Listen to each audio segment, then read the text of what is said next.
Was what I'm interested in. One, saving the money that we've said we'll save. Two, being sure, and this comes first actually, that we have a proper structure from which to conduct military action that we might be called upon to conduct in the future. And so it would be unlikely, but I just would suggest, John, that I would like very much to sit down with the Secretary of Defense and say, Dick, are you happy with these? Do you see something that ought to be changed? And that's the way I'll conduct it. But I'm not going to go in there and override some decision on a political basis. These are tough calls. This commission, I am satisfied, is approaching it without politics in mind.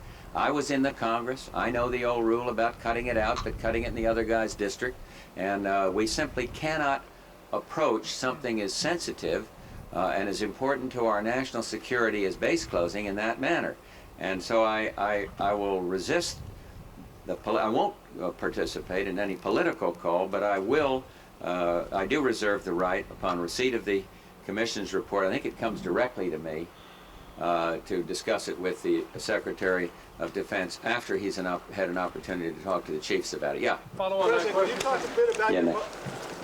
you talk a bit about your mother and what she's taught you? Well, why you chose her birthday to announce your nominee? Well, maybe it's fortuitous. Life goes on. Mother's 90 years old. Been an enormous influence in my life, the lives of everybody that's in our enormous family. And I noted from Clarence Thomas what he had to say about the importance of family in his life. So if there's some symbolism there, one, it was unintended, but two, I think it might be appropriate. Different backgrounds, but the same sense of strength of family. And I think there's a message not just for Clarence Thomas's family or our family, but for families all across the country. And as we celebrate Mother's 90th birthday, she's not all that well, but she is our moral leader, was since I was old enough to walk on this marvelous point of land here in Kennebunkport, which was just, you know, from my days as an infant. And everyone in this family, young and old, direct or indirect relations, looks up to her. But I have a feeling that that's still true of a lot of families in this country. Yeah, Charles, I wanted to follow on John's question as to whether you might be suggesting that the base closing commission could have gone farther and cut deeper. No, I didn't intend to say that, because literally I have not gone into the details of the base closing commission. Could I ask a separate then? Yes. Are you and the Attorney General going to discuss the crime bill as you suggested you ought to? Yes. What's your sense of direction on that? Well, I want to get a good crime bill. We would like to have it all come down together, and everything, options are open here. But we've gotten, in fact, Dick told me now, we had gotten roughly in form we want 4 of our 5 major objectives. The exclusionary rule did not come the way we wanted in the Senate, but I'll defer on more detail on that because it has to go to a conference, and then we'll see. But I want a comprehensive crime bill. There were some very good things in the Senate bill, and I thank Senator Biden and of course Senator Thurmond and others for that, and I'll just wait and see what comes to my desk. And I urge that it be comprehensive, broad, and then we'll take some things that I like and maybe some things that I don't like, because it is important to get on with a crime bill. But it better come down, I think, in fairness to the American people, in a broad form, not nickel by nickel, dime by dime. Well, was he a little premature yesterday in suggesting it was close to acceptable? Well, I didn't see the story, but as I say, there are many good things in it. But my problem on answering it is I don't know what's going to happen in relation to the House of Representatives out of the conference. Yeah. Thank you, sir. At the beginning of as the war, the Gulf War got closer, you sensed that Saddam Hussein wasn't getting enough information, that our threat was real. There have been reports now, as you were talking about potential military action again. Do you think he's in the dark still? I don't know on this question, but you're right. I was reminiscing here as I hit Walker's point a couple of days ago, that there were 2 points that I still am convinced of as the pre-battle period went on. One, that he didn't think that we were for real on this, and secondly, that he thought he could prevail, at least enough to have a standoff in the desert and be the hero of certain parts of the world over there. He was wrong on both counts. And if he assumes that he can get away with this kind of thing, he's just as wrong today as he was on August 2nd when he went back into, when he sent his forces into Kuwait. You don't consider him a very smart man, do you? I don't consider him a very bright man to have done what he's done, if that's an answer to it, because I can't conceive of why you would directly think you could hide, given the sophistication of technology today, and secondly, why you think you could get away with it. So there's some parallel there. I don't want to overdraw it. Mr. President, you spoke a bit ago about everyone in the Middle East wanting peace, yet the Israelis seem to have stiff-armed your proposals. The Syrians don't seem to like the terms either. Is there more there than meets the eye? Probably more than meets the eye, but not as much as I'd like to see meet the eye. I mean, in other words, I think I'd like to see the process further along, but there are a few things that I think offer hope. In fact, in my last communication from President Shamir of Israel was a commitment to try to work for peace. There's some broad commitments, but frankly, I'd like to see us further along on some of the details. And please don't press me on what those details are. But I'm not going to give up hope on this, and I don't think the Secretary is. But we need to have more progress, and we need to have it.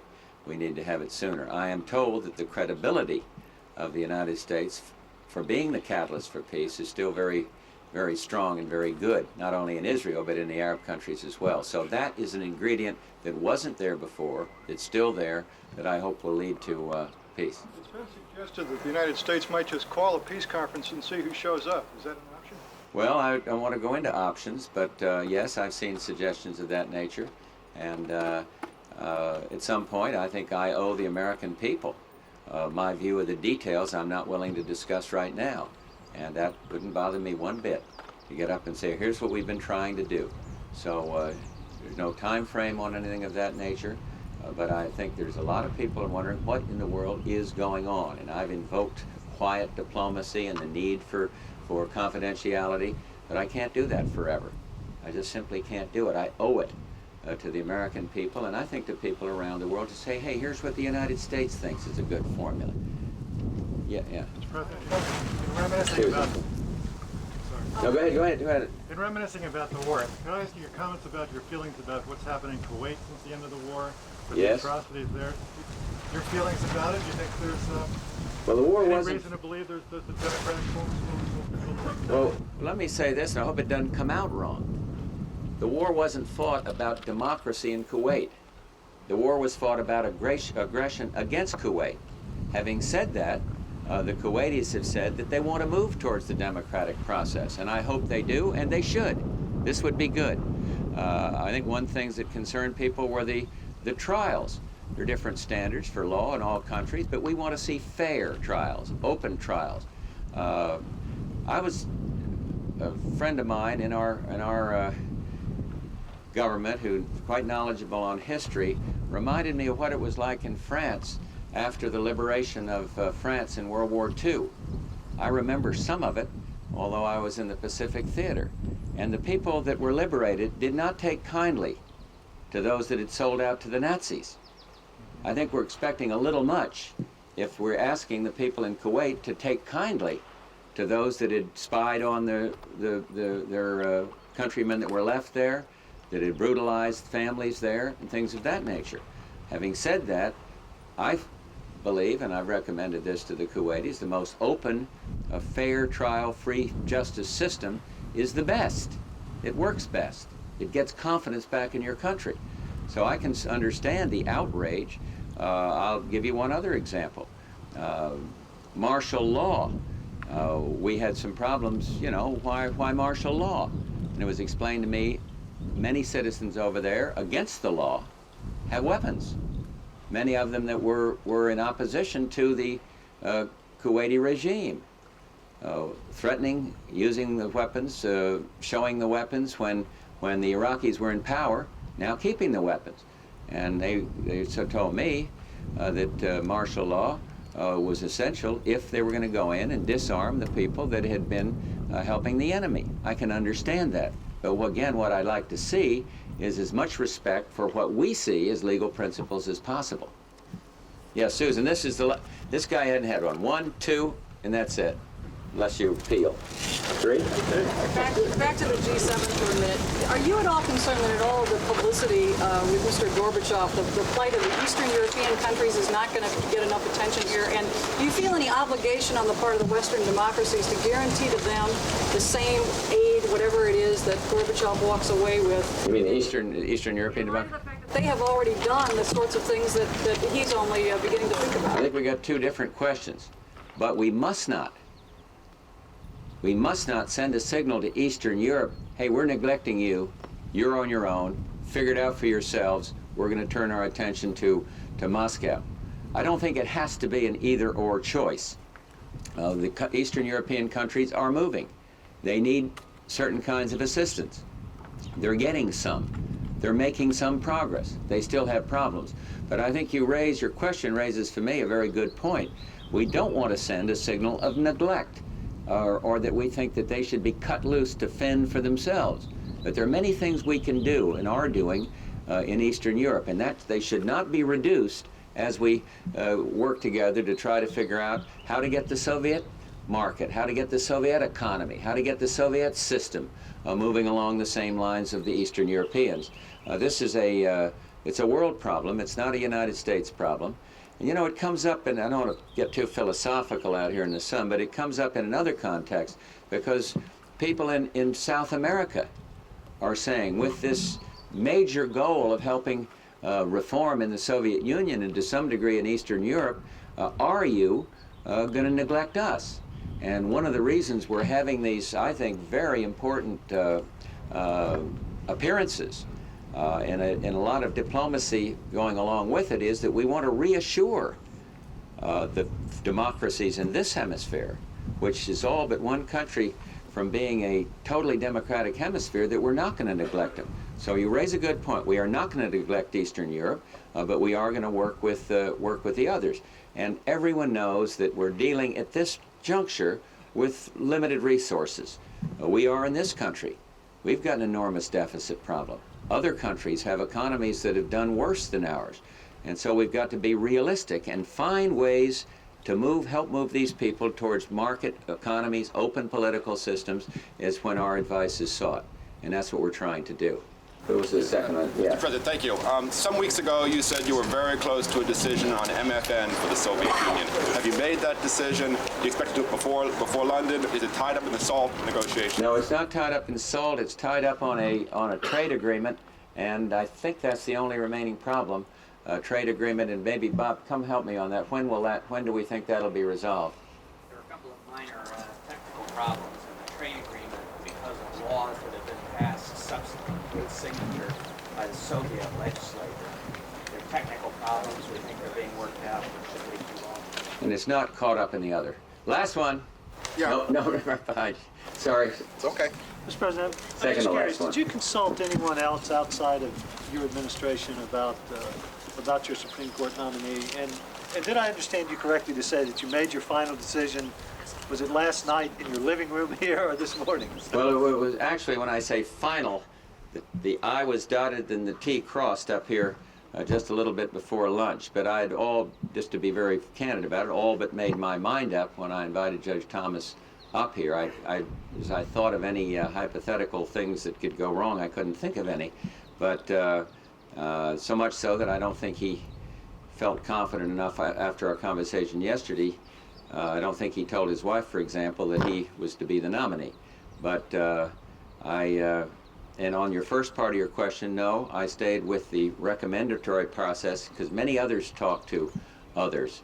And I must say, if you'll let me off without telling you who I talked to, when this all came up at the time of Judge Souter, I think I did talk to one or two people in confidence that I respect that are outside of this so-called screening process. But I put all the emphasis on this one, on our screening process. And yet I'm confident that as this process is unfolded, Boyd and Gray and our Chief of Staff and the Attorney General and the Attorney General's staff have gotten a wide array of views from others. It's better if the President doesn't do this, because if I get out there and talk to somebody, then I think it is much more prone to open discussion and speculation. I don't think that's helpful when you're trying to reach it. This is the last one. There was some suggestion from published reports. I suspect that you've seen from Jack Kemp that there's not enough attention within his own administration, your administration, on domestic social issues. And I was wondering if you could respond to that. I didn't read the Kemp story. I've talked to Jack plenty, and he, I think, has referred to this administration and very generously to this president as the empowerment president, and one that wants to see a growth in this economy and thus have everybody have a better shot at opportunity. So we're not apart on that. And again, having not understand there was a story in today's paper, I haven't read it, and I probably will. But I don't think we got any differences with Jack Kemp on this. I salute him for what he's done. He takes a good, strong message out to the communities. Home ownership, tenant management, and from the article, he suggests that the administration has not been as forceful as he has been. well, that may be true. He's a real zealot out there, and he's got all the time in the world to do it. That's what his job is about, pushing that envelope, as we say, in the space age forward to include home ownership. And I think if it hadn't been for his zeal, we never would have gotten through the Congress, the House, anything on home ownership or tenant management, and we did. So I give him great credit. So if he's got more zeal on this, I think perhaps, I don't think he feels more strongly in his heart about it, but he is a salesman. He is out there going to places where a lot of Republicans have never been, and I've been at his side a time or two on that. And it's darn good, and I'm proud he is a part of our administration. So if you want me to say something bad about Jack Kemp, no way, yeah. Last one, really, we got. 2-hour lunch with Gorbachev make it less urgent to go to Moscow by the end of July? Not in my, you can't cover everything in 2 hours, but we've got, maybe we'll be able to move the start process forward. I don't know whether we will at a lunch of that nature, but no, it doesn't, in my view, make it less urgent. I want to sit down over a period of time with him to really in-depth discuss issues. It is most important. And a lot of the talk would be philosophical talk, intentions. What do you think our intentions are towards the Soviet Union? I think there's still some misunderstanding in the Soviet military about that, for example. And I'm no Jack Kemp in terms of my salesmanship, perhaps, a little inarticulate and sometimes too prudent. But I think I could convince Gorbachev that their military has nothing to fear from us. So let's take a look. Let's have them do what we're doing in terms of defense spending. I think we can't do it in just a luncheon, but my respect for him is such that I find when we can sit down and talk over a reasonable period of time, you can get into a lot of subjects, which I'm sure we can't do at a 2-hour lunch. Could that summit still happen by the end of July? Yes, yes it could. Hey, listen, thank you all very much. No! Hey, come on, Susan. Thank you all. Marlon.